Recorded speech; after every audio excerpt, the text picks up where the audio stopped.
salat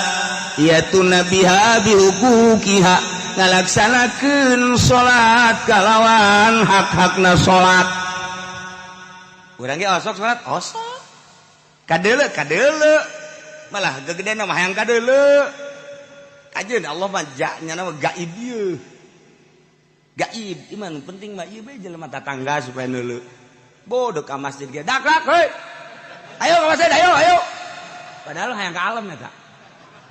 hayang ka alam tapi kan jelas bae salat kos kitu mah tah salat ambrang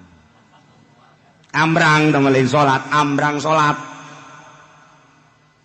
salat teh nomor kahiji salat syariat, nomor kedua salat thariqah, nomor katilu salat hakikat.